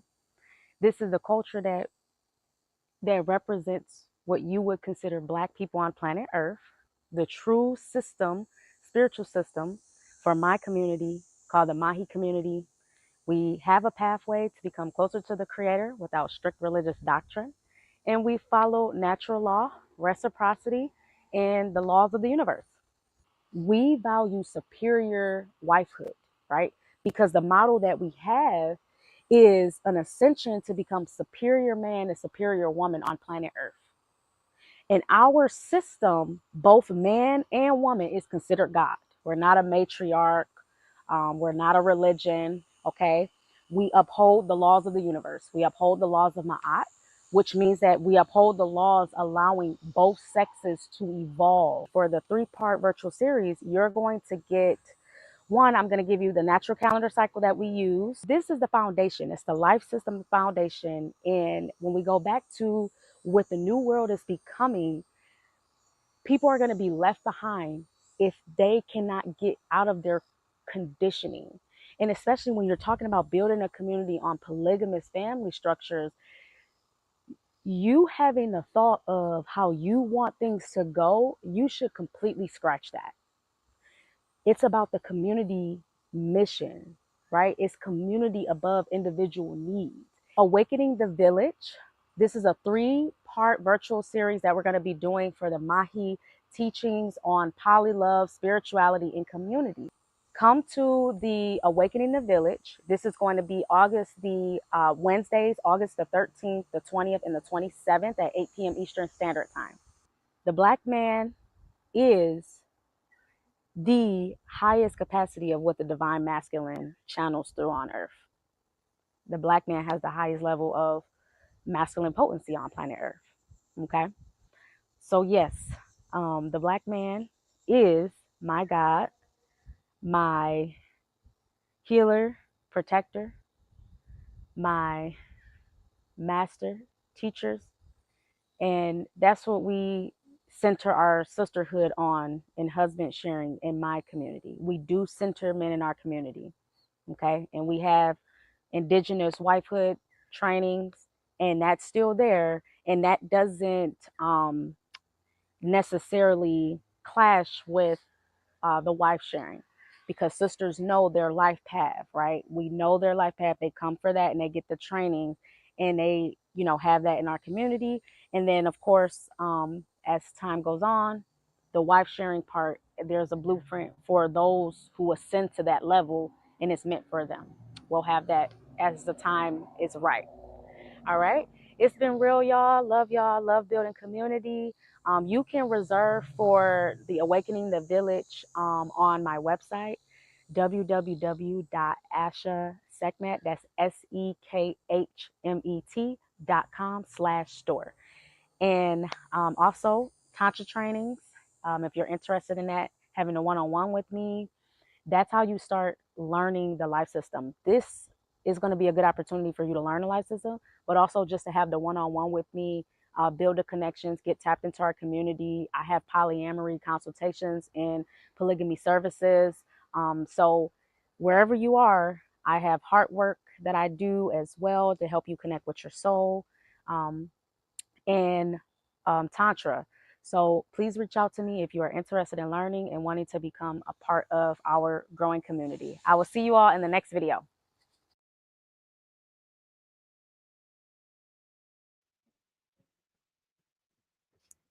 All right, that was our sister, Asha segment. She'll be on SBO Talk tomorrow with at least one other sister. Trying to get some other sisters. So if you know any sisters that you think would be would like to come on and have this discussion tomorrow, it doesn't matter. The sisters are married, because sister Asha, she's married. It doesn't matter if sisters are married or single. In fact, I don't think either sister is single so far. So that'll be tomorrow at 6 p.m. And thanks to the sister for that. And I think I had one more. Article. Let's look at this. It says DC's extreme black-white unemployment gap is worst in the nation. This is from July 26, 2023. So this is 2 years ago now. It says everyone who wants to work should be able to find a job. DC's average unemployment is 4.6, and in 2022, it's down from 7.9 in 2020, the peak during the pandemic. The average unemployment rate masks extreme racial inequality. And look at the unemployment rates by race, shows that Black workers in DC experience chronically higher levels of unemployment and are much likely to be underemployed than white workers. And I'm gonna tell you something. The underemployment is a big thing, because I'm gonna tell you what happens. You're underemployed, and what do people say? Oh, you should work harder. Okay, cool. So you work more hours if you're not salaried. If you play hourly, you say, all right, I'm gonna work more hours, and you work more hours, and then what happens a lot of times is your health suffers, And then if your health suffers, what happens? Then you can't go to work. You see what I'm saying? So, as Malcolm X said back in the day, you're trapped. You're double trapped. You see what I'm saying? So, because again, as you're working more hours, the cost of living is increasing exponentially. And so you're not even on a treadmill. You're on a treadmill that's going too fast. So you're actually literally running backwards or running as fast as you can. It's almost like that old fable about John Henry against the freight train or whatever it was, right? Let's get back to the article. It says that Black unemployment in DC is nearly 7 times higher than white unemployment and geographically concentrated. It says in 2022, the average Black unemployment was 10%, basically 9.6, compared to 1.4% amongst white workers, a ratio of nearly 7 to 1. That is insane. White unemployment at 1% that's astounding. Says the district's outsized Black-white unemployment gap cannot be attributed to differences in education or skills. Training alone reveal a deeply inequitable economy in which far too many Black residents are struggling to connect to work. Unemployment in DC is also geographically concentrated, following and likely reinforcing patterns of racial segregation. Again, the problem is not the segregation, because just living amongst Europeans isn't going to help. The problem is the segregation of the money. That's the number one racial segregation that we never dealt with is the segregation of the money. There's been no integration of the money because most of the money stays at the top with you know who, Mr. Hat, and then some of it trickles down to Mr. Urugu, and then the rest trickles down to the poor Negro. And then Brother KW Don says, yeah, you get taxed extra for overtime. Brother, you ain't got to tell me about it. I've been down that road, and like you said, the taxation of it got it to the point where it's just like, man, whatever. And Brother Crow tells us what we already know. I don't even have to repeat it. Let me get back to the article. It says that in May 2023, the unemployment rate in Ward 7 and 8, which are what they call east of the river and predominantly Black wards. If we look at this map here, for those that aren't familiar with the city, this is Ward 7 and this is Ward 8. Here would be, on the outside would be PG County, which is largely Black still. And here would be Montgomery County. So these are two predominantly Black wards, and they are the places where the economic disparity is the worst. It says the unemployment rate in predominantly white Ward 3, which would be way over here closer to Virginia, is 3.6%. Says, and it says that nearly half, 47.7% of all unemployed Black workers in 2022 were out of work for 6 months or more. It also says that Black workers are more than 5 times likely to be underemployed than white workers. And again, as I said, being underemployed in this city, if you don't have 2 people basically pulling in 60 so that you have it about 120 or 10,000 a month, and man, you're broke. This is plain and simple, man. That's the math. You know what I'm saying? That's not what you're doing. The math, your math ain't math. Greetings to John Public. He says economic prison. So, and I'll be honest, like, here's another thing that they don't even talk about. Many of the people, Black people who are economically stable and sound, they're not Black people who are from here. Like, they are Black people who have been imported as part of the gentrification, and they happen to come in on the gentrification train. So it's even for native Washingtonians is actually even worse. Being completely honest, as disparaging and as terrible as these numbers are that I'm showing you, this economic data is I'm showing you, it's actually worse for people who were born here and live here and worked here their whole time. Because I see it physically see it, right? When I'm going around the city. Now that I'm going around like to different parts of the city and different areas and seeing what's going on, the numbers can't even tell you the despair that's in the city that's unspoken. No one wants to say it, but if you can see it, right? So let me get back to this article real quick.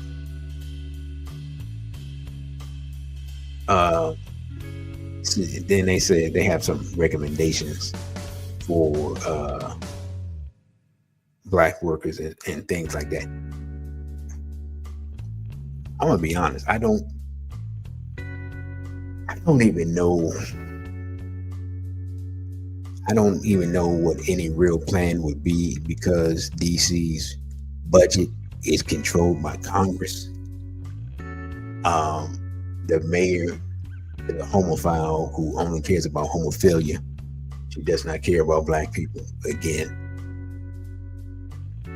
if a person doesn't really come from a nationalist background, like Marion Barry came from a semi-nationalist background, and he enacted really nationalist policies economically in Washington, D.C. If a Black person doesn't come from that background, they're actually worse than a European. Because you're gonna keep looking for them to do something. They're gonna do something, all right, but it ain't gonna be nothing that's gonna benefit your people. And then, that's basically what DC's been dealing with. And people, it's almost like people are scared to say it and talk about it, right? But I mean, it is what it is. One day we're gonna really have to address the racial treason of the homophile, because it's been consistent over the last 100 years or so, going back to Garvey's time. Now, I have talked to brothers who've said that the attempt on Garvey's life actually goes back to him expelling homophiles from the UNIA. And now I don't have the documentation in writing. That's what I've been. That was the information that was given to me. But we never want to address it. The lifestyle leads one to racial treason and moral decay and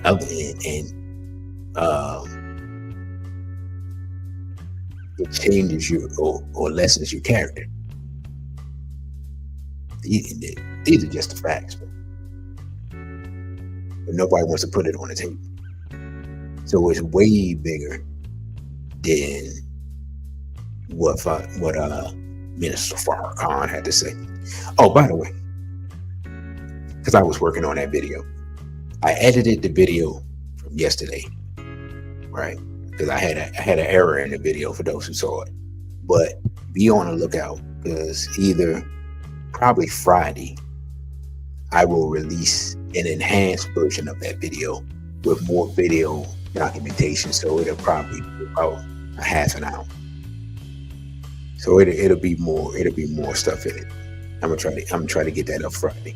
Because my goal has been to have content every day this week. So if you haven't been paying attention, we release brother, you got ripped off. You correct me if I'm wrong. We released a video on Sunday, right? And we released a video on Monday.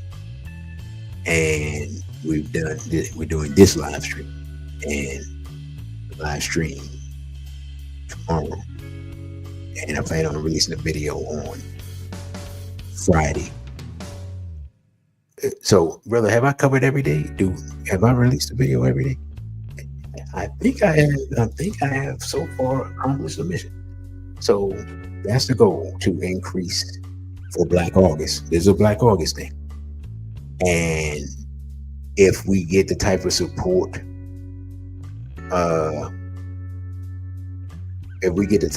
as far as views and things like that, and economic support as far as like the cash apps and stuff, and the super chats, which we got some good support last week. If we continue like that, then we'll try to continue on this pace. And if not, and we'll go back to how we were before. So again, the audience dictates. Now, we have been getting good support as far as subscriber counts are going. So I appreciate that. Now, I think I got one more article, and it deals with how unemployment is calculated, right? So this was from July 2025. It says the official rate, according to the government, 4.2%. The actual rate of unemployment, 24.7%. Now you're going to ask, how is this possible? Let's take a look at it. It says, using data compiled by the Federal Government Bureau of Labor Statistics, the true rate of unemployment tracks the percentage of U.S. labor force that does not have a full-time job, right? Does not have a full-time job, 35 plus hours a week, but once one has no job or does not earn a living wage conservatively paid at $25,000 before taxes. First of all, how in the world is $25,000 before taxes a living wage? That is insane. There's nowhere in America that I am aware of that $25,000 is a living wage. I'm gonna tell you right now, $25,000 in Washington D.C. That's halfway. Actually, it ain't. That's not even halfway. That's 40% of the living wage before taxes. That's crazy. That's. I mean, you just completely destitute. Let's get back. Let's get back to the article. Now, it says true rate, and look at this, man. Look at this. True rate versus the rate that they give us by race. True rate by race. Nearly 30% for Black people. Somehow Hispanics are worse than us. And Europeans are even at 20%. Right? Now, this is the only one that I doubt. Now, maybe if you put Black and male together, but it says the true rate is only 20% for males. Not in the Black community, not in Washington, D.C. I don't, it's, you know what I'm saying? And then the rate by, if you don't have a high school diploma, that's 50% unemployment. High school diploma, 30%. Some college, high school diploma, some colleges is essentially the same. Bachelor degree gives you the 15%, and then anything beyond a bachelor degree doesn't even help you as far as unemployment. You basically at the same percentage. So, but what's interesting is you have people who now who are talking about their degrees, and they're talking about the fact that the cost of the degree, the cost of the loans is drowning them in debt. And so they might as well be making the same amount of money that they would be making without a degree because their financial situation is the same. So even all those degrees is not the answer. Again, you're trapped. You're double trapped.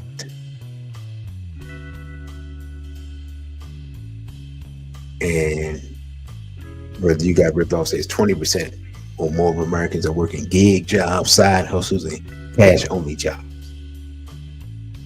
And to be honest, like most of those jobs are not going to be paying the same. But I would venture to say that they're probably, of the people that's working, it's probably 1 in 5. I would say 20% of people are working a whole full-time job and then what they call a gig job. And that's the basic thing that you have to do to survive. And again, like I've been saying for a long time, I've been saying it for a while, we're going to have to do what at least my grandparents did. We're going to have to start doing collectively what people did. And you see Hispanics do it now, where you have people living in the house and you don't have 2 people working, you got 4 people working. Yeah, you got 8 people you got 8 people in a 3-floor house, but you got 4 people working and some of the people working in shifts. We're gonna have to get back to that. But to be honest, if our women want to live the love and basketball life, you're not gonna be able to do that, because that just ain't no. That's just not gonna work. They're not gonna cooperate with what it takes to make that type of household work. That's what my grandparents did, and that's how they were able to come up to quote unquote middle class. And now that middle class rug is being pulled out, not just from black people, but it's being pulled out from Americans in general. Because again, your country is $38 trillion in debt, and your country is $38 trillion in debt because the debt began rising right after 9/11. People, like I was telling somebody, people forget, hey, is Mr. Clinton a scumbag? Absolutely. But one thing that he did have going, in the late 90s, the deficit was going down and there were surpluses. So the deficit disappeared under Clinton, and the debt was going down. And then after 9/11, the debt exploded with, of course, the various wars and money to Israel and money being spent to destroy Israel's enemies and all of that. You can't expend that type of money in other places and on other things and have a healthy economy for the majority of your people. So if Mr. Trump was serious about ending homelessness and working on poverty and things like that, he would stop sending money to Israel and Ukraine and spend the money here. Like I said, building that wall and paying Americans to build the wall. Right? You want to build a moat and a wall from California all the way through Texas, right? That is going to take a massive amount of people. That's your works program right there. You implement that, you'll be a legend amongst your base, but you're not serious about any solutions. You like photo ops. Trump reminds me of Dallas Cowboy owner Jerry Jones. He's not interested in winning because he makes money, but he likes photo ops and he likes controversy and he likes to be seen and things like that, but he's not interested in winning. Mr. Trump has the same mentality. He's not really interested in making America great. He's interested in saying it. He's interested in being in front of a camera. He's interested in being seen as this great leader, but he's not interested in doing any of the work that it takes to be that person. Right? And so I'll just say this, with that type of leadership amongst the European community and with the lack of leadership amongst our community, with the exception of our esteemed brother, we're both in bad shape. We're both trapped. And unfortunately, as I said previously, and I'll reiterate again, these types of policies are going to do nothing but ramp up animosity amongst Black people towards Mr. Trump personally, because we have a thing where we personally don't like him. And somehow we act like if another European comes in and does something, somehow he's going to be better, but the results are always the same. We're at the bottom of the barrel in last place.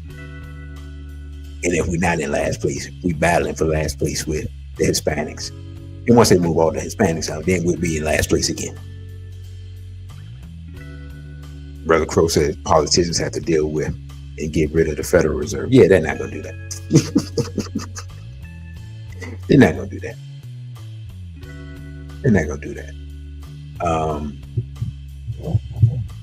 And there's a new oligarchy. Well, not new, but there's an entrenched oligarchy in America now, and they have control of Mr. Trump, as they have control of most of the world.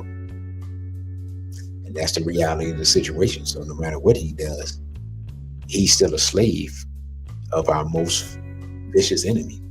And he's going to enact policies that benefit them to the detriment of regular Americans, be they black, white, Hispanic, Asian, whatever.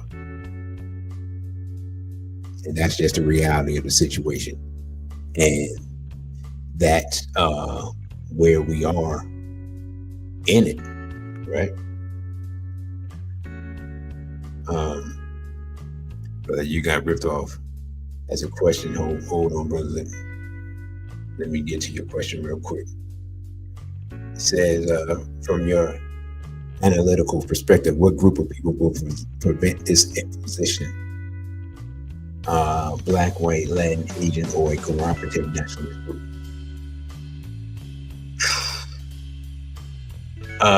The imposition of martial law.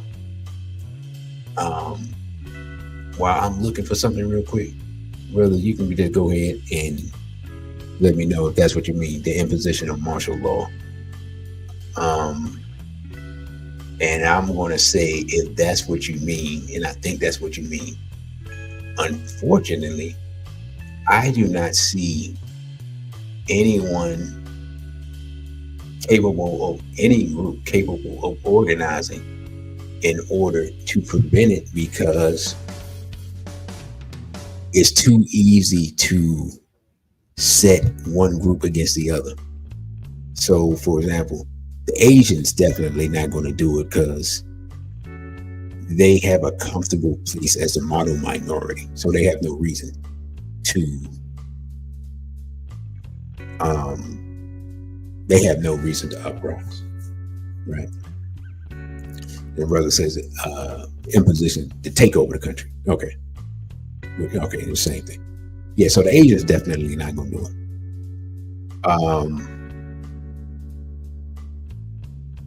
I'll answer it like this.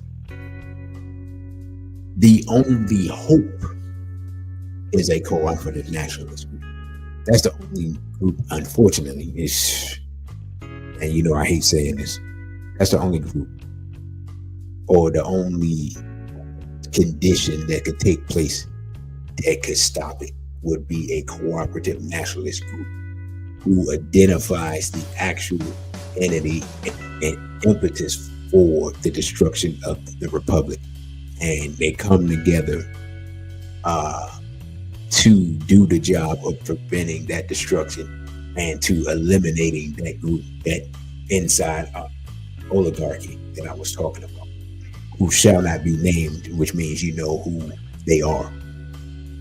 That's the only way it can happen. Unfortunately, I have my doubts about that situation taking place based upon some things that I have seen recently. Right? I just be honest, I don't have a lot of hope for that taking place. But that's the only way I can see preventing it. So I will give you all a few more minutes if brothers and sisters have any more questions. I think I have covered this topic extremely thoroughly. I've seen nothing, brother. That's what I've seen. That's nothing. Because I'm probably getting ready to get the channel deleted. But I'm going to just say this. I only measure by actions And when it comes to resisting, I only measure those actions in bodies. That's it. That's the measuring stick.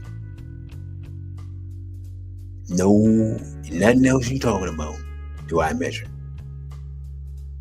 Right? So we've seen some actions take place from people who I guess that think they're striking at the oligarchy. You seen the Luigi guy, but that seemed to be more personal than anything else. You've seen some other things take place, but I haven't seen any of those things take place from the people who are usually the first to react and usually the most violent. So until I see those people do something, man, like, man, what's our Papa say? I'm gonna do like the rulers do. I'm gonna look outside and see if I see any change. And if I don't see no change, I'm gonna close my door. That's what I've been doing. I look outside, I don't see no change. Those few little incidents, okay, we'll see. Brother, I mean, you asking me that question, don't you have the book? If you don't have the book, brother, get the book. The book is, I believe, $25. You can go on socialarchitects26.com. Brother, you got River. I'll put the link in for Brother Jimmy so he can get the book. I'm just, like, just plain and simple. I'm just at the point now where we don't have time to do the remedial stuff. So we put the information out. The brother put the first book out 3 years ago. You had 36 months, 37 months now to get the book, brother. If you saved up $1 per month, you would still have $11 left over. That's all I'm saying. So the brother put the link in there. Copy down the link and get the book, and take it from there. Right? So with that, brothers and sisters, oh brother, you forgot. Have I not had the banner up at all? Did I just take it? I haven't had the banner up. Wow. Oh well, it is what it is. Anyway, you can follow me on Instagram at dc.radical1, on Twitter at dc_radical_ONE, OTW2 at dc_radical1. You can donate via Cash App, $DC_Radical1. And of course, you can email me at dc.radical_1 at protonmail.com. If you would like to purchase one of the Lost Tapes lectures from Brother Genie, then email me at that address at dc_Radical1 at protonmail.com. So a brother donated some money yesterday. I just say this: if you're going to donate around 20 or so, just go ahead and get your copy of the Lost Tapes for $25. Just do it like that. And for our people who are long-term listeners and long-term supporters, like if you want to get the Lost Tapes in installments, like say you bought the copy, but now you realize I want the whole thing, I'll credit that $25, and you just pay the other $75, and I send you the whole thing. So we're trying to make it as easy as possible. I want to get this information out because people need to be up to date on what's going on, because there's going to come a time where the brother's going to be too busy working amongst our people, and he won't be able to disseminate information, and you'll just have to know what's going on. And the brother said, yeah, please send the email so I know where to send. Most people, everybody that has purchased, they've gotten that part right. Send the email and then send the money via Cash App, and I'll get it to you usually within 24 hours, except for my brother, who I still got to get your brother. Brother Rocky, I have not forgot you, brother. My apologies. I've been so busy, but I got you. I'm going to send that out to you before this week is over.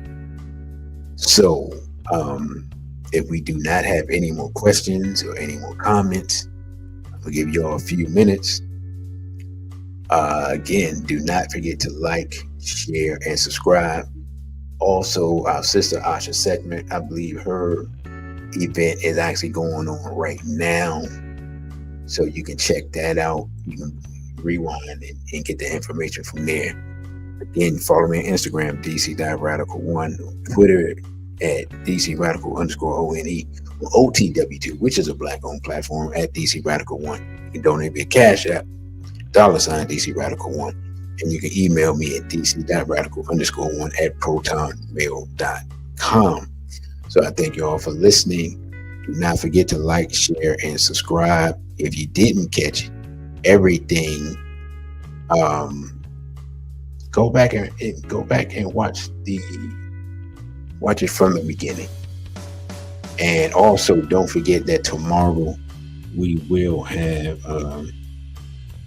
Sister Nache and Sister Asha co-hosting SBL Talk. And we're trying to get a couple of other sisters because I really want a panel of 4.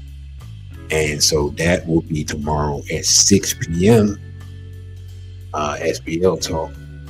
So with that, again, I thank you all for your support.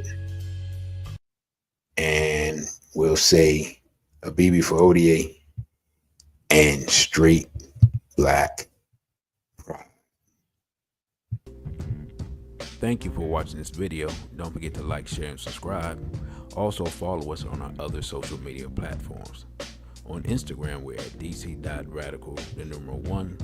On Twitter, we're at DC_Radical_ONE. And the Cash App is $DC Radical1. Again, thank you for subscribing. A BB for ODA and straight black pride.